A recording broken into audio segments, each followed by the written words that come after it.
She loves exploring, Karli said. That's just who she was.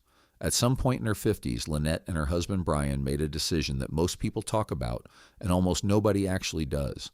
They gave up the house, they gave up the car, they gave up everything that wasn't the water, and they moved onto a 45-foot catamaran named Soulmate and started sailing. For more than a decade, the two of them documented that life on social media under the name The Sailing Hookers.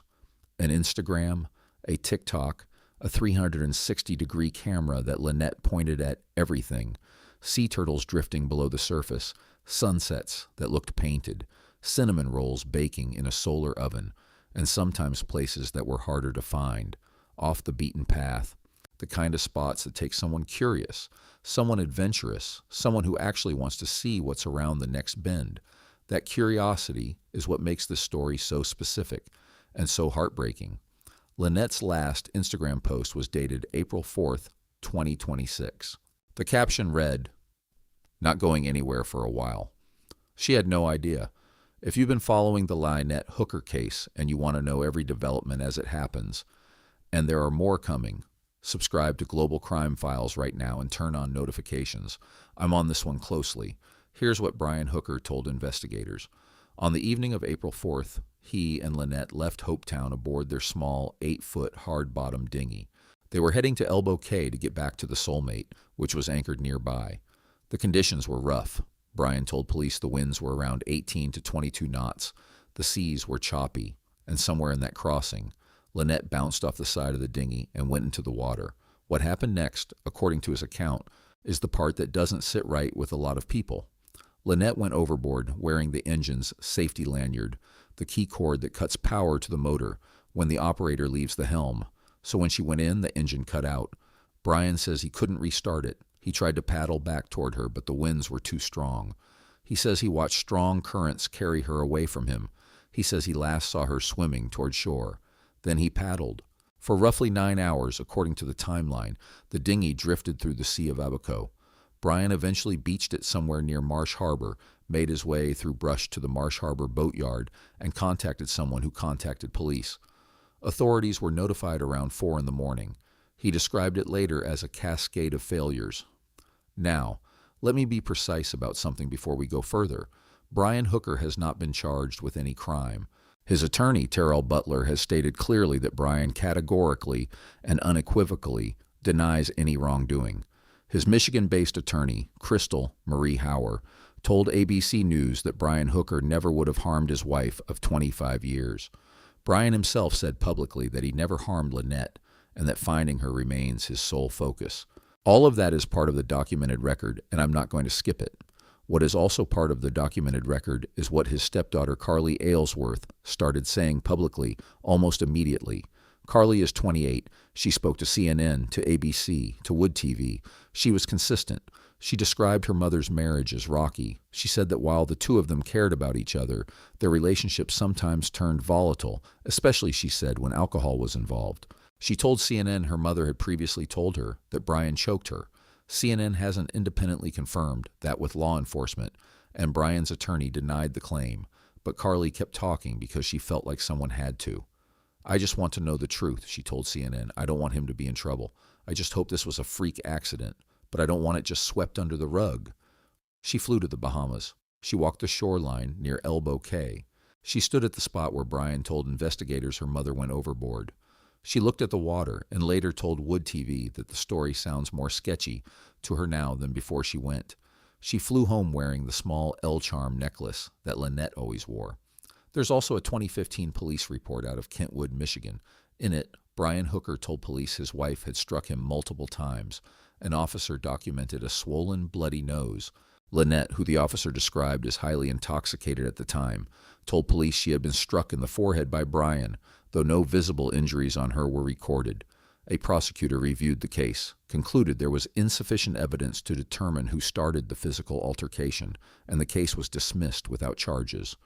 That was more than a decade ago, but that report is now part of the investigative context surrounding Lynette's disappearance. The Bahamian authorities launched a search immediately.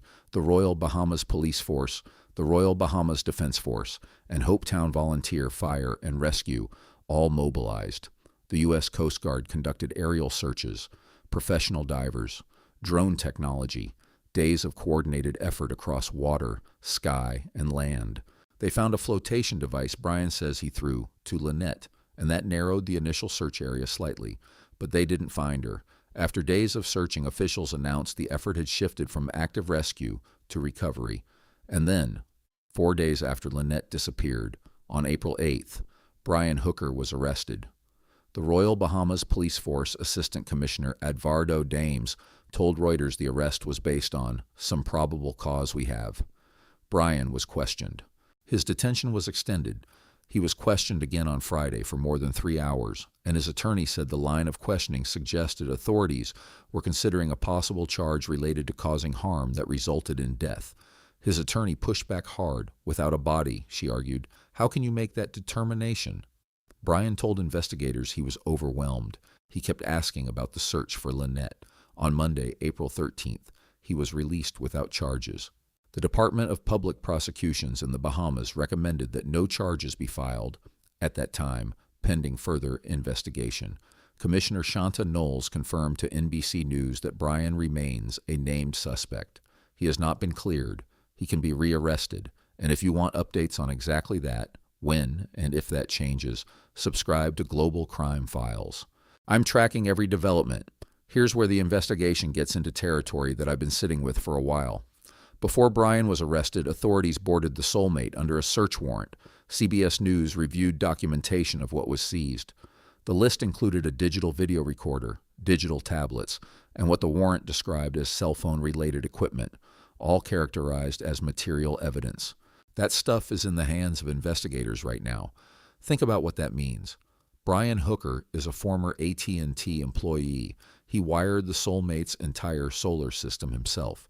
His friend Blaine Stevenson, who knew the couple through yachting, who published that recorded phone call on YouTube after Brian was arrested so the sailing community could hear his account, told Ashley Banfield of the Drop Dead Serious podcast that Brian knows more about maritime electronics and boat technology than most people sailing those same waters. He is not someone who moves through the world without generating a digital trail, and he is also, by the public record of his AT&T termination, someone who has previously attempted to manipulate digital records to conceal his location. I'm not connecting that to a conclusion. Investigators can do that. What I'm saying is, the digital record on those seized devices covers everywhere he went, everything he searched, every communication sent or received, and GPS location history going back through weeks of life in the Bahamas. That record exists. It's in a laboratory somewhere right now, and there's one location in particular that may sit inside that record with a very specific significance. Ashley Banfield of the Drop Dead Serious podcast spent weeks. She said this explicitly on her May 1st episode. Weeks, going through Lynette's social media frame by frame. She was looking for a location Lynette had filmed before she disappeared. A ruined place, an abandoned marina. Lynette had pointed that 360 camera at every inch of it, the way she pointed it at everything that caught her attention. The wrecked docks, a broken pool with the decorative tiles torn off, collapsed buildings. A bowed stone pathway leading to what was once probably a resort dining room, now just a shell with the windows gone. Ashley sent screenshots of that footage to locals, to fire and rescue personnel, to people who have worked those waters and those islands for years and who know every inch of that coastline. Almost nobody recognized it. Person after person came back with the same answer. Never heard of it. Can't place it. No idea. That's not because the place doesn't exist. It's because nobody goes there anymore. Before August 2019, Snapper Point Marina was something else entirely. Aerial photos from before the storm show a genuinely beautiful, protected waterway, white sand beaches, palm trees, covered dockage for yachts up to 90 feet, a pool with decorative tiles overlooking the Sea of Abaco, guest houses, the kind of marina that had everything. Then Hurricane Dorian hit the Abaco Islands. Category 5, 185-mile-per-hour winds, gusts of 220, a storm surge of 23 feet moving across a chain of islands with no meaningful high ground. The Abacos were devastated. Marsh Harbour, Elbow Cay, Hopetown, Lubbers Quarters, places we've been talking about throughout this entire investigation, all of them hammered. and Snapper Point Marina was essentially erased overnight. Nobody rebuilt it. Nobody cleaned it up. It's been sitting there since 2019, a wreck in an area that nobody visits because there's nothing left to visit. Beautiful beaches, sure, but there are beautiful beaches everywhere in the Bahamas that don't require navigating through 7 years of hurricane debris to reach. Ashley finally cracked it when the camera panned past a sign in one of Lynette's videos, Snapper Point Marina. Once she had the name, she could find the old website, the pre-Dorian photography, and confirm that the bowed stone walkway Lynette was walking up in the footage is the same bowed walkway from the resort's original promotional materials, just destroyed now. So, where is Snapper Point Marina? The Soulmate was moored to a mooring ball in Marsh Harbour. That was their home base for the period leading up to April 4th. From that mooring ball, heading north along the coast, Ashley Banfield estimated you reach Mermaid Reef in roughly 10 minutes on a paddleboard, and Mermaid Reef is where Snapper Point Marina sits, or what's left of it, 10 minutes. They had 2 paddleboards on the Soulmate. This is documented in New York Post photographs of the boat at anchor. Ashley described the excursion to Snapper Point Marina as exactly the kind of trip you'd do on a paddleboard or in the dinghy from that mooring ball. Brian was there. He wasn't just someone who drove past it. He and Lynette explored that entire location together. Karli was there too. It appears to have been a day trip the 3 of them made together. Brian stood on the rocky outcroppings at the edge of the beach with his arms spread wide for a photograph. He walked through the broken docks, the ruined pool, the collapsed pathways. He knows where the beach is. He knows how accessible it is from the water. Sandy shore, easy to come ashore, even in darkness, even in a small dinghy, without damaging your engine on coral. He came prepared that day, too. In the photographs from that visit, he's wearing reef walker shoes, the kind of footwear you put on specifically because you're planning to move through water, to walk on rocky coral, to navigate rough terrain right at the waterline. Reef walkers are standard gear for that life. I'm not presenting his footwear as evidence of anything, but it's in the photographic record of a visit to a location that has now become relevant to this investigation, and I think you should know it. Now hold all of that next to Brian's account of the night of April 4th. He says he drifted for approximately 9 hours, left Hopetown around 7:30 in the evening. The incident happened somewhere in that crossing. He anchored at some point, he says, and yelled into the darkness for Lynette. He failed to reach her. Eventually the dinghy drifted to shore. He made his way through brush to the Marsh Harbour boatyard. He arrived around 4 in the morning. The Marsh Harbour boatyard is in Marsh Harbour, just south of where Snapper Point Marina sits. I want to be careful here, and I want to be the same kind of careful that Ashley Banfield has been. She said directly on her podcast that she is not accusing Brian of anything. She is not presenting Snapper Point Marina as a conclusion. What good investigative journalism does, and what she is doing, is identify geography that is relevant, place it in accurate relationship to the documented facts, and put it in front of investigators who may or may not already be aware of it. Ashley has said explicitly and repeatedly that everything she finds, she shares with the Coast Guard Criminal Investigative Service. Everything. But here is the documented record. Lynette filmed Snapper Point Marina. Brian explored it with her. The location is completely isolated, unknown even to most locals. It sits roughly 10 minutes by water from where the Soulmate was moored. It is in a specific geographic relationship with where Brian says he ended up after 9 hours of drifting. The search shifted from water to land on April 29th, confirmed by Crime Online citing sources familiar with the investigation. Snapper Point Marina is right at the edge of land and water, exactly where a small dinghy can beach on a sandy shore, and someone can move through terrain that nobody monitors and nobody would see. None of that connects into a conclusion, but all of it is real. And all of it sits in the same geography. Let me take a step back from the geography for a minute, because I think it's easy to get pulled into the map and lose sight of what this case actually is. Lynette Hooker was the person in this couple who looked at the world. She was the one who noticed things. She paddled over to a wrecked old marina that nobody visits anymore because she was curious about what happened there, because she could walk up a ruined stone pathway and imagine what it looked like when it was beautiful, and feel something about the gap between those two things. She found the beauty and the strangeness in corners of the world that most people never even see. She filmed all of it. She shared all of it. The sea turtles, the sunsets, the cinnamon rolls, and yes, the hurricane wreckage of a once beautiful place. And now, weeks after she disappeared, that footage is the thing helping investigators understand the geography of where she might be. She found the location. She pointed the camera at it. She showed it to the world. And now people are staring at her footage looking for something entirely different than what she intended when she filmed it. That's a very specific kind of loss that I don't quite have the right word for. Darlene Hamlet is 76 years old, and she is waiting. She told Ashley Banfield, "I just want nothing more. I love you and wish you would have come home." She had secured an expedited emergency passport to fly to the Bahamas. She told the Associated Press that Lynette had been around lakes, boats, and water her entire life, that it would be a miracle if she's rescued, but she was still counting on one. Now I want to walk through what investigators are working with, because there are a few theories about what happened on the night of April 4th, and I think they deserve to be laid out honestly. The first is that Brian's account is true. They went out on a dinghy in deteriorating conditions. Lynette fell overboard. She was not wearing a life jacket. This is confirmed.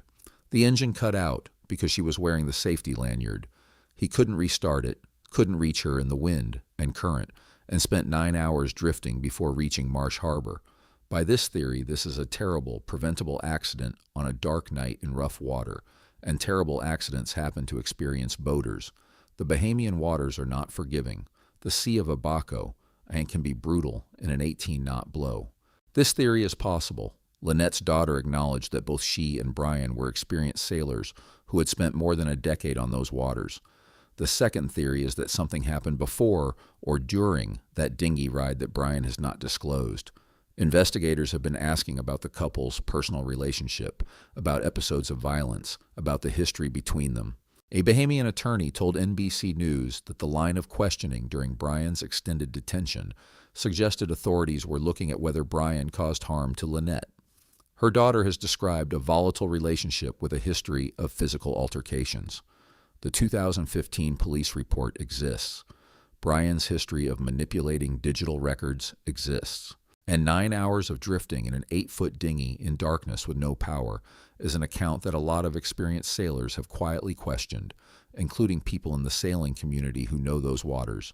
The third theory, and this is the one that Ashley Banfield's Snapper Point Marina work is directly relevant to, involves that geography, a location Brian knew well, a location nobody else goes to, a location with sandy beaches accessible by dinghy in the dark, a location that sits in direct geographic relationship to where he says he ended up. I am not saying that is what happened. I am saying that it's a theory that sits on documented, verified facts, and that investigators appear to be looking at land now. Snapper Point Marina is on land, right at the waterline. There's one more thread here that doesn't get talked about enough. The devices, those seized tablets and recording equipment and cell phone-related material contain everything. GPS data from the days leading up to April 4th, location history, search history, every communication Brian sent and received. If he visited Snapper Point Marina in the days or hours before Lynette disappeared, that's on those devices. If he searched anything relevant in the weeks before April 4th, that's on those devices. The Coast Guard criminal investigation is active. The Royal Bahamas Police Force investigation is active. Those devices are being processed by people who know what to look for. Brian wired the Soulmate solar system himself. He, quote, geeked out, Lynette wrote in her posts, on the boat's technical systems. He is not someone who doesn't understand how tracking works. He was terminated from AT&T by the documented record in connection with an attempt to manipulate location tracking to hide where he was. Whether that knowledge shaped anything about the night of April 4th, that's for investigators to determine, not me. What I can tell you is that the U.S. Coast Guard has cadaver-trained dogs. They use them along the north shore of Luber's quarters. They can use them anywhere. They have aerial surveillance. They have divers. They have the ability to search locations that don't show up in any tourist guide, any boater's chart, any local's mental map of the Bahamas. They just need to know where to look.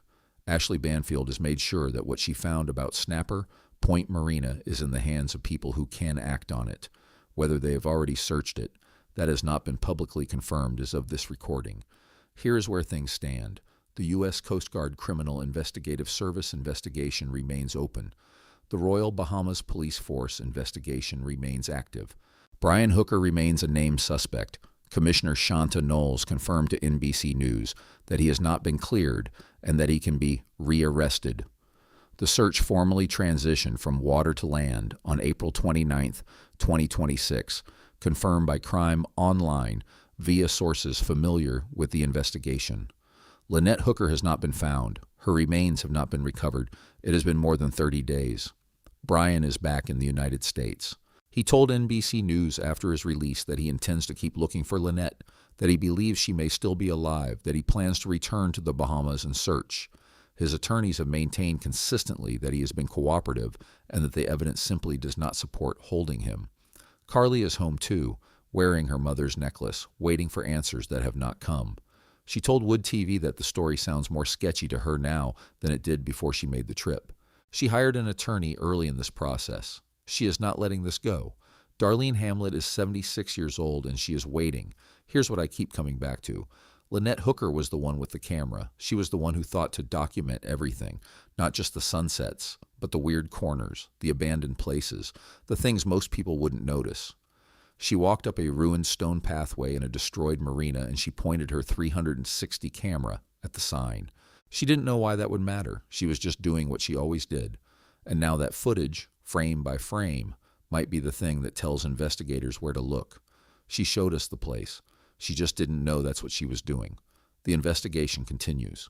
If you have any information about the disappearance of Lynette Hooker, if you have been to Snapper Point Marina recently, if you saw anything in the waters near Marsh Harbour on the night of April 4th, if you have any footage from that area that night, please contact the Royal Bahamas Police Force or the United States Coast Guard.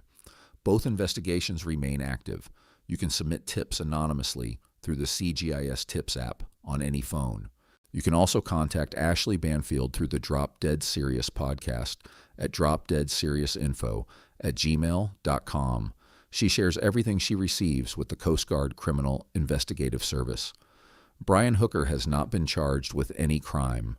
All individuals referenced in this video are presumed innocent unless formally charged and convicted in a court of law. Before I go, I want to ask you something directly, because this is the question I genuinely cannot answer, and I want to know what you think. Lynette Hooker gave up everything to live on the water. She documented her life with honesty and real creativity.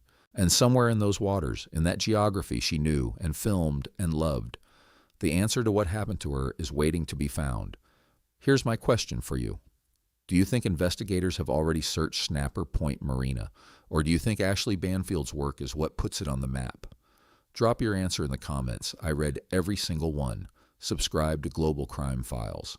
I post every update on this case as it happens, and there are cases in the pipeline that are stranger and darker than this one. Every victim deserves the truth. Every story deserves to be told.